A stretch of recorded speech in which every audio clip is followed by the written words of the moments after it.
Declaramos abierto el debate Independizar la justicia y tenemos el placer de saludar a don Antonio García Trevijano. Muy buenos días, don Antonio. Buenos días. ¿Cómo está usted? Estoy bien, muy bien aquí en el hotel de Vélez Blanco. Ajá. Muy bien, esperando vuestra llamada. Porque está usted ya de gira. Aquí empiezo la presentación del libro, de los dos libros, tanto Ajá. La teoría pura como La libertad constituyente, en Vélez Rubio, que además es la primera vez que me encuentro con la sorpresa de que el ayuntamiento ha cedido oficialmente su salón de actos para la presentación y ha impreso y ha distribuido y ha pegado él carteles con mi figura y mi anuncio por todo el pueblo. Vaya. Así que estoy apoyado por el ayuntamiento. Y eso para mí es una novedad. Una novedad refrescante, ¿verdad? Hombre, es una maravilla. Bueno, recordamos a nuestros oyentes que don Antonio García Trevijano estará, si no me falla la memoria, estará hoy en Vélez Rubio, el martes en Mazarrón, el miércoles y el jueves en Granada y el viernes en Órgiva. Sí, correcto. Efectivamente, no me ha fallado. No. Bueno, pues para todo el que quiera estar ya sabe que esos son los lugares donde podrán reunirse con don Antonio García Trevijano. Y don Antonio, leíamos antes de comenzar el debate, un editorial que decía uso político del indulto, en el cual se sostenía la idea... ¿Cómo dice que no he entendido? Uso político del indulto. ¿Gusto? Uso. Ah, uso. El uso. Sí, el uso, bien. Político del indulto, en el que se defendía la tesis de que si el Ejecutivo planteaba un indulto o una amnistía ante cualquier miembro de ETA, pues en el fondo lo que se le estaba haciendo era quitarle funciones a la función judicial. Correcto. Esto es más o menos, estamos de acuerdo, ¿no? Sí. Por cierto, saludamos ya a nuestro director, don Carlos Angulo. Buenos días. Buenos días a todos. ¿Cómo está? Pues agobiado porque llevo desde las 7 de la mañana en un mega atasco. Salí a las 4 de la mañana de Valencia y cuando llegué a Arganda, desde Arganda, pues nada, paraos. Bueno, pues no sé qué les parecería, qué opinión tendrían ante un posible indulto por parte del gobierno ejecutivo. ¿Significaría desde luego esto? ¿Significaría o sería simplemente algo que, bueno, nos enseñaría, lo representaría esta sumisión de lo judicial a lo ejecutivo?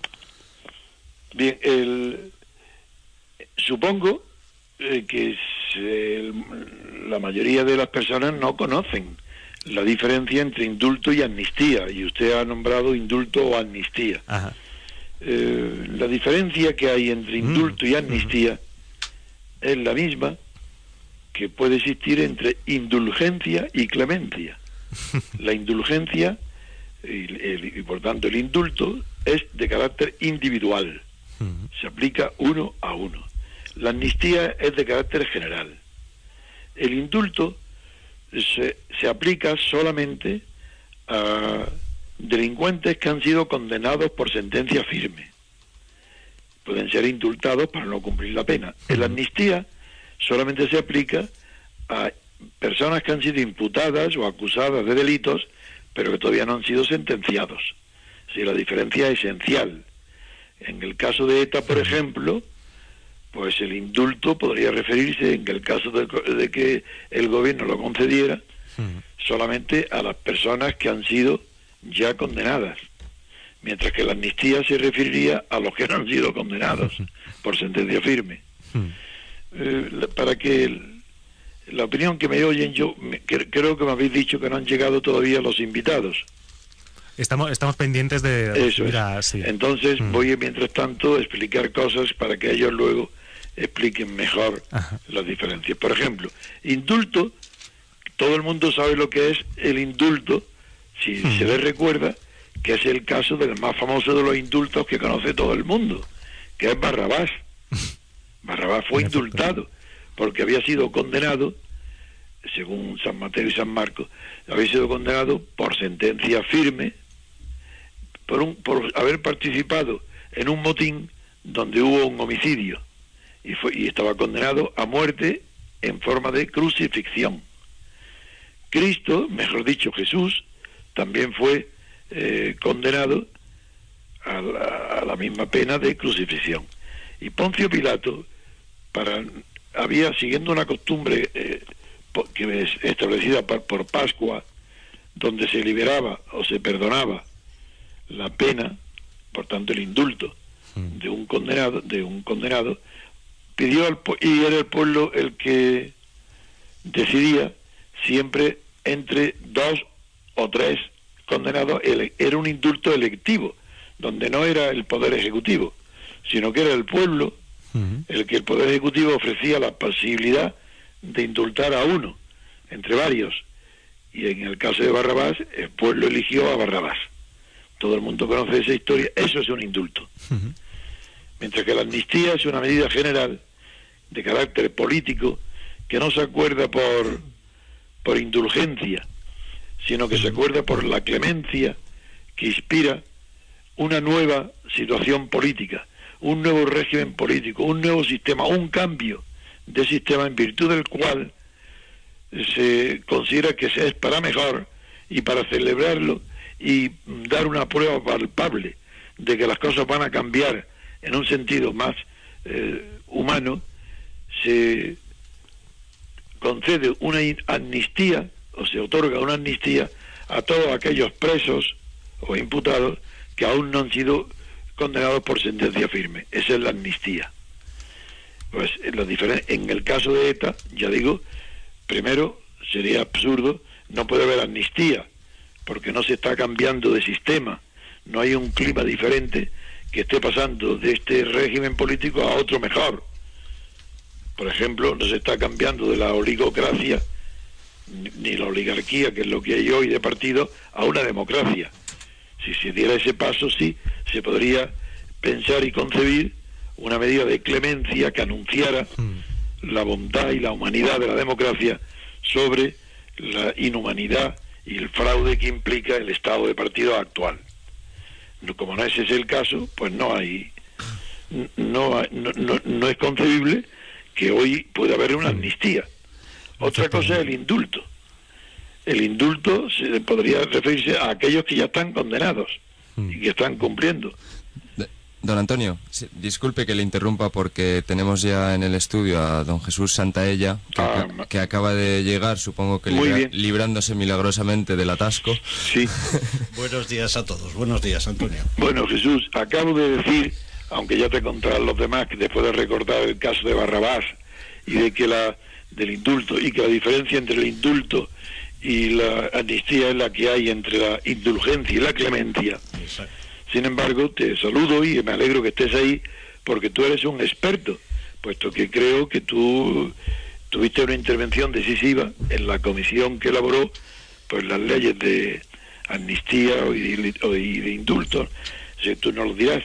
Yo lo que he hecho esto es entretener al público con esto de Barrabás y con definiciones reales, donde digo que el indulto es particular, la amnistía general, que el indulto, repito para que tú sepas lo que he dicho, indulto es un acto de injerencia del poder ejecutivo en las funciones del poder legislativo, que supone hacer cumplir los juzgados, y aquí no, los juzgados no se hace cumplir, sino que el ejecutivo tiene la potestad del indulto de liberar de la pena, no del delito, no de la estigmación que produce la comisión de un delito condenado por la sociedad, por la comunidad, pero sí de sus consecuencias, sin liberarlo de la pena.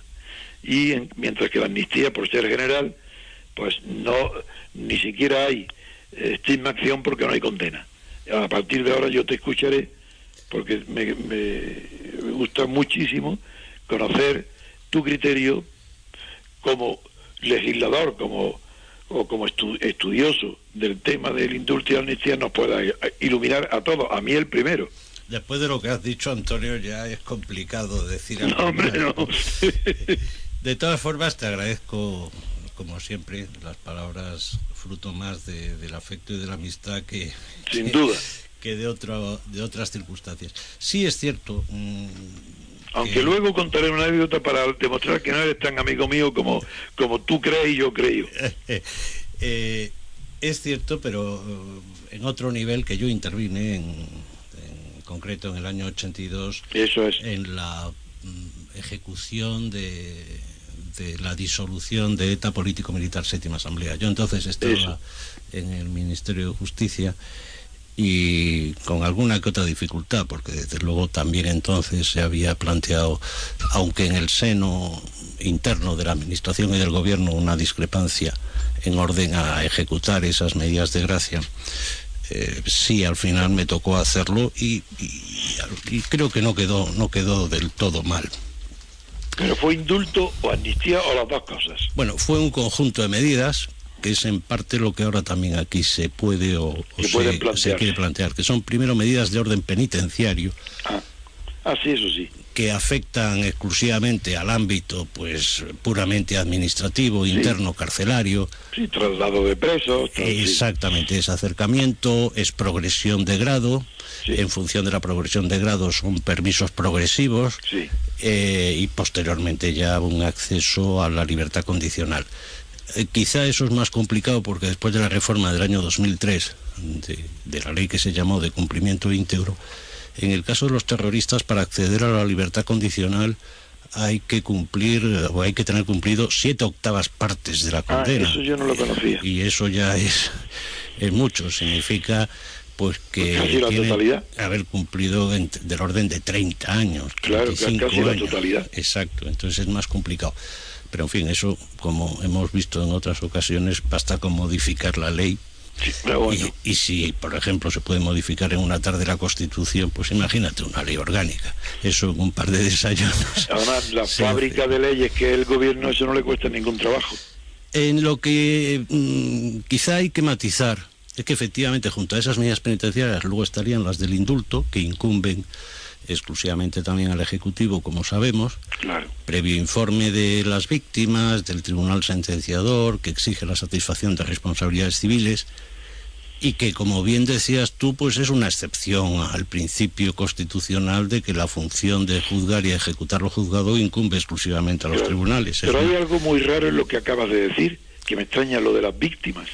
Porque yo no sabía que las víctimas podían tener una intervención. Sí, no es vinculante, pero sí la vieja ley de 1870, que regula el ejercicio del derecho de gracia, sí, establece que deberá darse traslado a las víctimas, lo mismo que al tribunal sentenciador o al centro penitenciario, para que informen. Luego ya, en el caso de indultos parciales, esos informes no son vinculantes. Es una excepción a toda la concepción del derecho penal, porque en el derecho penal, salvo los delitos de injuria y calumnia, pues la víctima, más bien hay que tener un recelo porque si interviene, ella va a expresar nada más que ideas privadas de venganza. ¿Cómo va a tener lo normal y lo lógico? Es que la víctima quiera venganza.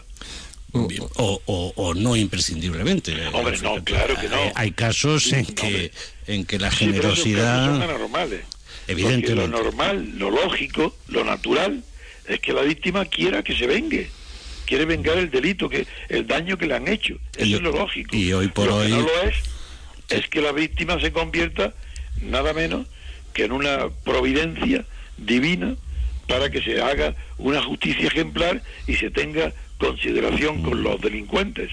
Eso es absurdo. Pues hay que tener en cuenta el criterio de la víctima. Y creo que ya Pedro también se acaba de incorporar. Hombre. Sí, buenos días, don Antonio. ¿Qué hay, Pedro? Sobreviviendo al atasco. Pues venga, vamos a seguir, que está interesante el tema. Sí. Porque cuando Jesús habla, no hay que perderse una palabra. No, desde luego. Venía en medio del atasco escuchando atentamente, por cierto. ¿Ya ha oído? Sí, yo venía que el atasco escuchando atentamente. No evita repetir nada, venga, sí. por delante. Había una cuestión sobre todo, de lo que usted, don Antonio, ha dicho primeramente, también ha dicho don Jesús después, la diferencia entre lo que es la amnistía y el indulto. Hay que tener muy claro que el indulto es para condonar sentencias condenatorias firmes, mientras que la amnistía lo que perdona no es la pena, sino que es el delito. Eso ya está dicho. Sí, en consecuencia, a mí personalmente lo que me preocupa es en el texto del año 1978, que en el artículo 62 hace referencia precisamente a la posibilidad de los indultos particulares, y en eso yo creo que don Jesús nos podía arrojar mucha luz, esa clamorosa ausencia a la amnistía, si se entiende que está prohibida, que el texto constitucional del 78... eso está bien que lo recuerde. Y luego la diferencia, naturalmente, porque también ese artículo 62 nos refiere que están prohibidos los indultos generales. y eso qué traslado podría tener a esta situación, a este nuevo escenario que al parecer se está planteando. Entonces yo creo aquí que la opinión de don Jesús, pues tan cualificada como es, nos puede clarificar mucho las cosas. Muy bien. No, lo que sí está claro es que la amnistía no está prohibida, y desde luego hay una elemental consideración jurídica que lleva a concluir que no solo no es que no esté prohibida, sino que está totalmente permitida. ¿Qué es sino una... Habla de la Constitución. Exacto. Pero ¿qué es sino una amnistía? Por ejemplo, una modificación del Código Penal, desde luego, que despenalice determinadas conductas consideradas como delitos. El beneficio retroactivo para eso es una amnistía, ¿no? Efectivamente. Esa consideración lo único que nos lleva, además de la diferencia que ya habéis establecido entre amnistía e indulto, que la amnistía significa el olvido del delito, mientras que el indulto sería el olvido de la pena. Eso es. Además de esa diferencia, está en que el indulto es una decisión estrictamente del Ejecutivo, es un real decreto administrativa, mientras que la amnistía exige rango de ley orgánica. Es decir, no es posible decretar una amnistía. Exacto. Como se hizo, sin embargo, en 1976 por decreto ley. Se exige una ley orgánica, es decir, se exige una norma aprobada por las Cortes Generales. En ese sentido, yo ya quería preguntarle a don Antonio, precisamente por lo que ha dicho don Jesús, en cuanto que si bien el indulto es un acto administrativo y la amnistía precisa de ley, don Antonio, sí. Sin representantes verdaderos sujetos a mandato imperativo de sus electores de distrito, ¿cómo nos casa una amnistía en todo esto? Bueno, ese es un problema general. Sí. Es decir, que el hecho de que las leyes aprobadas por esta Constitución, aunque ningún abogado se atreva ni a decirlo ni a invocarlo, son nulas porque se han hecho violando el mandato imperativo que la Constitución impone, que haya prohibición del mandato imperativo, y sin embargo todas las leyes son aprobadas por mandato imperativo de los jefes de partido, los diputados. Eso es un tema general y por tanto no creo que tenga particular interés examinarlo hoy. Sí. Es decir, nada más, puesto que si son una ley orgánica, como ha dicho Jesús, sí, requiere los 2/3, pues si hay 2/3 lo harán. Claro. Haya o no haya prohibición de mandato imperativo, lo harán poniéndose de acuerdo Rajoy, claro, y Rubalcaba o el que sea el secretario del PSOE. Y nada más. A eso iba, que precisamente si hasta qué punto una decisión política tomada por las cúpulas de los partidos pueden llegar a obtener esas mayorías que exige la aprobación de una ley orgánica, y que pues todos las personas, todos los votantes estemos pasivamente observando cómo se puede incluso llegar a algo tan grave como es una amnistía, con total ausencia de lo que es la sociedad civil. Sin duda ninguna, pero eso le pasa como a todas. Claro. ¿Verdad? Nadie protestará, aquí claro, todo el mundo acepta lo que hay un miedo absurdo, ni siquiera infantil, de la oscuridad a cambiar todo sistema importante, aunque se cambie la Constitución en 24 horas por motivos de Bruselas que lo impone, y ahora se cambia por cualquier motivo, como este de la amnistía, en cuanto le dé la gana a los dos partidos. Pues en España todos sabemos que no hay ni libertad política colectiva ni democracia, pero todo el mundo lo acepta. De todas formas, yo creo que es muy complicado, a pesar de lo que ya este fin de semana se ha estado oyendo allí en el propio País Vasco, lo que está planteando Urkullu de terminar con esta excepcionalidad, como le llaman, de la situación legal y penitenciaria de los miembros de ETA.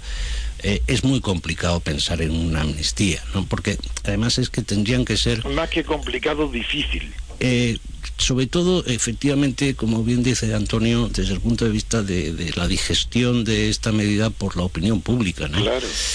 Es cierto que las estadísticas últimas que se están publicando, pues parece que de los centenares y centenares de atentados, pues por parte de ETA hay del orden de 300 que todavía están por esclarecer y por depurarse las responsabilidades. Es decir, hay 300 casos que si no se quiere que sean objeto de juicio para un posterior indulto, tendrían que ser amnistiados. Es decir, se trataría de amnistías singular, exactamente. Claro. Esos son los casos pues cuyos responsables seguramente estén por ahí, por el mundo adelante, en Francia, en Sudamérica, y que son los que ETA eufemísticamente en su comunicado habla de consecuencias del conflicto, es decir, ¿qué vamos a hacer con aquellos que todavía no están habidos por la justicia, pero que tienen responsabilidades?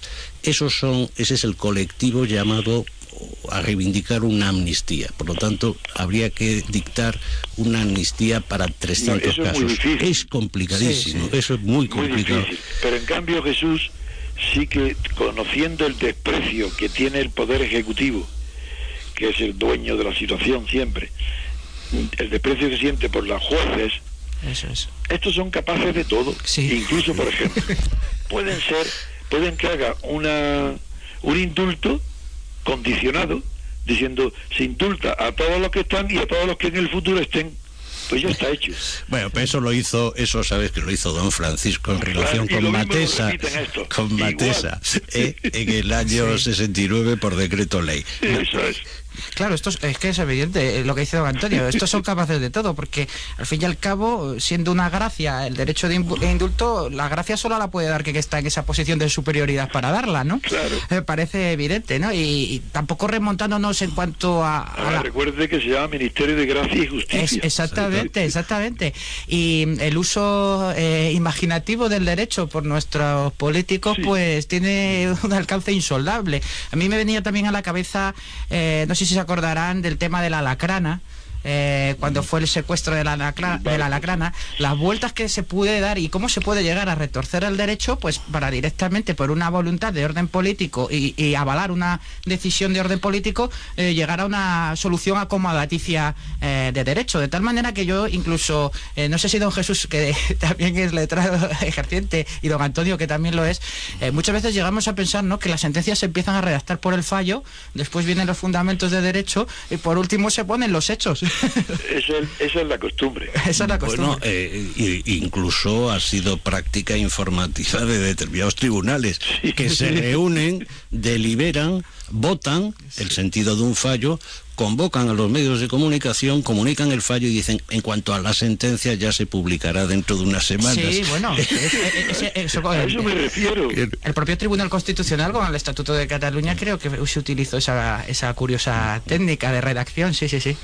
El Tribunal Constitucional, que habría que cambiarle el nombre, porque sería Tribunal Constitucionario, ya que se atribuye nada menos que facultades modificativas de la Constitución, como el Estatuto de Cataluña. Es una suerte de poder constituyente delegado, ¿no?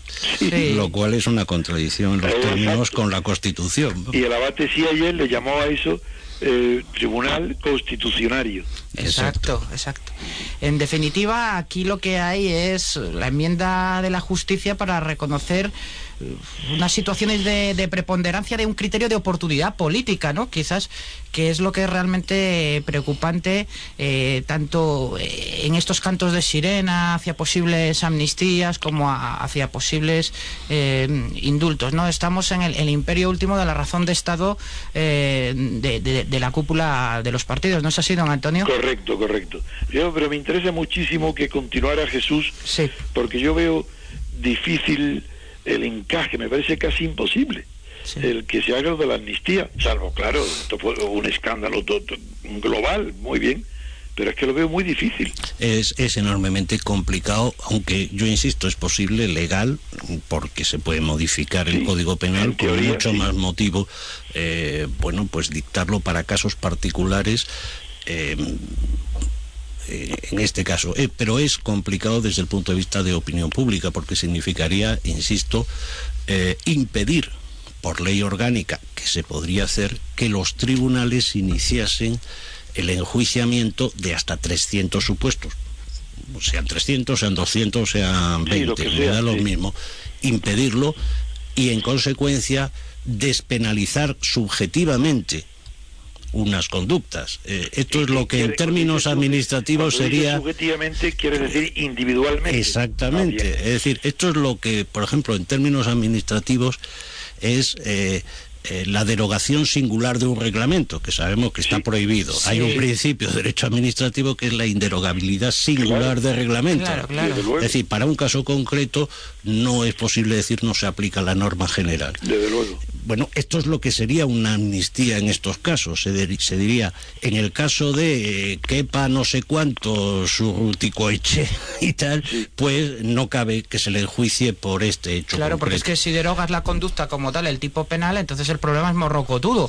Porque si estás despenalizando la pertenencia a banda armada o delitos de este tipo, el problema puede ser sobrevenido todavía pero peor. Al mismo tiempo también no se puede dejar de considerar que frente a una situación de excepción, y es lo cierto que el fenómeno del terrorismo es una excepción, y es todavía más excepción. Una excepción que dura 40 años, 50, 60 años, menuda excepción. Bien, pero también es excepcional que desaparezcan, ¿no? Precisamente después de habernos acostumbrado casi a vivir con la enfermedad durante 50 Aquí años. La excepción es que desaparezca. Exactamente. Claro. Entonces, frente a eso, pues los casos fuertes exigen soluciones fuertes en derecho, y a lo mejor esa solución fuerte tendría que venir por la amnistía. Pero insisto que eso tiene que ser un proceso pues con mucho consenso, muy largo. Hay que tener en cuenta que hay centenares y centenares y centenares de familiares de víctimas, que hay unas víctimas cuya memoria y respeto exige que determinadas excepciones no se puedan hacer. Es un tema delicado, pero constitucionalmente, insisto, es posible, ¿no? Nos quedan 2 minutos para hacer una ronda final de resumen de lo tratado, don Antonio. No, lo tratado está claro. Yo hago una observación que prometí decirle a Jesús que no es tan amigo como él cree y yo creo. En el juicio, Jesús fue el letrado defensor de Perote y del general Manglano de cuando las escuchas ilegales. Y yo era uno de los acusadores, era de los perjudicados, es verdad, porque había sido sujeto de escuchas ilegales con la lista que publicaron señor Trevijano. Pues bien, ¿sabes lo que se le ocurrió al letrado Jesús Santaella? Ilústrenos. Sí, pues una cosa increíble. Cuando estaba todo el mundo clarísimo que tenían que condenarnos e indemnizarnos, que se hizo una indemnización de 1 millón de pesetas a todos, Jesús me interroga y me pregunta, ¿usted tiene un hijo que se llama Don Pablo? Sí. ¿Y su hijo es famoso? Digo, dice, es famoso porque le gustan las mujeres, tiene mucho éxito con las mujeres, y que en Alemania han publicado sus fotos diciendo el joven más guapo de Europa. Pues sí. Dice, bueno, ¿y por qué vamos a saber que ha sido escuchado usted? Puede ser escuchado su hijo. Bueno, pues esa broma costó que a todo el mundo le condenaran, a todos los que estábamos escuchados, a pagar 1 millón, salvo García Trevijano, porque no se sabía si era el político o su hijo. Este es el abogado Santaella, que, pues dice que es mi amigo. Que conste, Antonio, que mi intención fue que repartieras la indemnización con tu hijo. Bueno, pues lo vamos a dejar aquí, don Antonio.